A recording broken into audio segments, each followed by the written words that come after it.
restaurant now.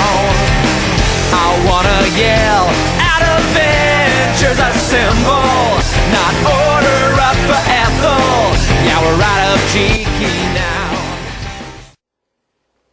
Hello and welcome to another installment of Kavalden's Comic Review. I'm your host, Kavalden. I apologize for not having a video last week. It was a Memorial Day weekend. I was out having fun, enjoying the 3-day weekend pretty much. So yeah, I kind of apologize. I was out at the beach and didn't have time to do a video. But luckily enough, I got a lot of books to go over, some new, some old, so hopefully enough I'll make up for it. Mostly enough, I also needed the weekend to try to recover after reading Deadpool 55. Oh my god, I called it. I'm just going to go straight with it with Deadpool 55 already, because I already called it. No more, I kind of expected a few issues in before Wade started regretting losing his healing factor and trying to hate having his face.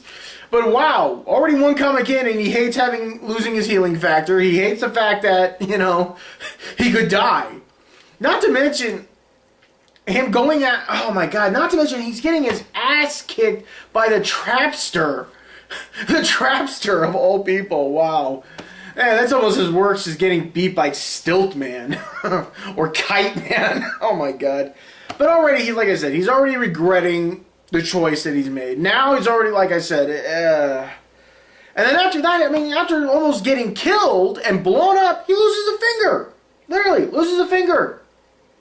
And that ain't growing back. And he realized, oh shit, I'm in trouble here.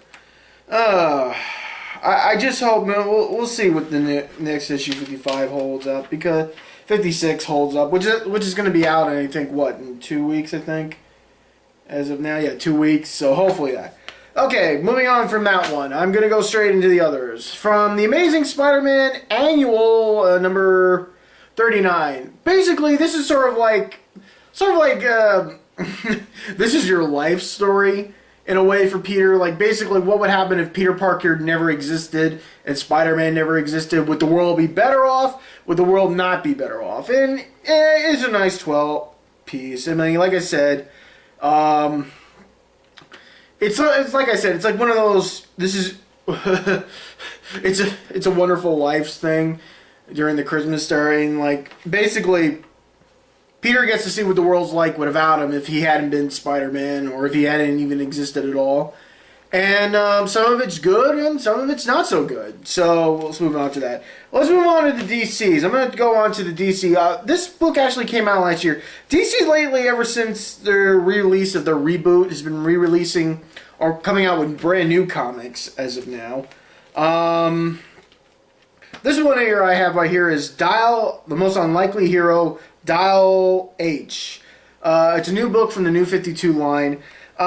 Surprisingly, I kind of thought this was going to be a brand new superhero, but it turns out it's something else. It's something else. I was kind of looking more forward to the one character they showed up, which is more like this posh sort of style monster. Because lately I've been kind of in a posh sort of phase. Not really, but, trying to enter it. Like, Boyd Chibney would have been an interesting character, but there's more to the story than actually leads on. Basically, you have a loser who somehow has the ability to turn into multiple superheroes through the most unlikely sort of way. It is a good read. I think I might check it out. Might keep going with it. Just see what other characters pop up. Batman. Let's see here. Batman Annual number 1 from the New 52. This is still part of the Night of Owls saga that's going on. This is actually, I think, was a really good read, in my opinion. It has kind of a new twist with Victor Freeze, Mr. Freeze, as most know. And I don't know if it might be actually a good read, and I actually did enjoy this read. This was actually a pretty good read. I don't know if it's probably going to stick, but I don't know how most people think. I think it was a nice twist that they decided to do, kind of leading up. The book is a little thicker. It's like about, say, $2 more than your normal book. So it's an annual one, so it's different. I think it's a good read. Check it out. See what you think. A lot of appearance by other stuff. And we get like a little more deeper surprise twist at the end, as well as digging into a little deeper into Victor Freeze's life. The last one in the book, and I'm going to bring up a topic on this, the Ravagers, issue number 1 from the pages of the Teen Titans comic, from the New 52. Lately, since the reboot, a lot of characters from other comic books, probably owned by DC, from the Wildstorm sagas, mostly from like the Gen 13s and the Youngblood, well, not the Youngbloods, but the Wildcats and such, have come back. But now they have their own comic books in the DC line. Now, I haven't read a lot of the other ones, like mostly enough, like Grifter and Voodoo, so I don't know what they're like. I don't know if they're good reads. There's still a lot of books in the New 52 I haven't read. But lately enough, Caitlin Fairchild is back, and she's been mostly going around with the whole Superboy saga, as well as dealing with the Teen Titans. So now, I guess, basically enough, she's back. Here's the thing. I was a Gen 13 fan back in the 90s. And I followed the comic book all the way to like 2000, where the original cast was killed, and then they brought them back, sort of, I don't know, by reintroducing new characters. It's a little hard to explain by killing people and then bringing them back. It's a long story. If you're a Gen 13 fan, you know what I'm talking about. But now Caitlin's back. She's back. She can morph between powers instead of staying all 6 foot tall and hot and gorgeous and everything and, you know, super bulky.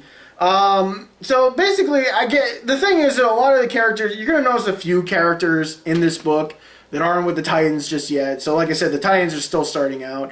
And so are a few other characters as well. Like Beast Boy's in this and Tara is in this. Now the thing is, Beast Boy's in this, but he's not green. He's like burgundy orange almost. So I don't know how that's going to work. And, but basically it's like basically Caitlin Fairchild getting her own team again, like back in the old Gen 13 days. So that's it for tonight. I think it's a good read. I'll check it out to see what's more, because I still find it a little complexing that they brought all these characters from other comic books and different brands into this, even though I probably know DC probably owned most of those rights anyway. So that's it for tonight. Like I said, I'm back on schedule again. Hopefully enough, next week? Well, next week might be actually a little difficult. I will try, probably be a late review, if anything. Maybe might have to do it Sunday, because next week Anime Next here in New Jersey is going to be here. I'm going to be checking that out. Hopefully see how that is. This is my first time coming to Anime Next, so it sounds very weird that I've been living in New Jersey half my life, and Anime Next is just happening now. So we'll see how that turns out. Hopefully enough, that'll work out, see how that goes. So like I said, I'll try to get the review in late. Maybe I might do it early too, just to be safe some time. But like I said, the new Deadpool 56 will be out in about 2 weeks. And hopefully we'll go from there. And that'll be it. So thanks for watching and good night. Good night. I feel like I blurred for that.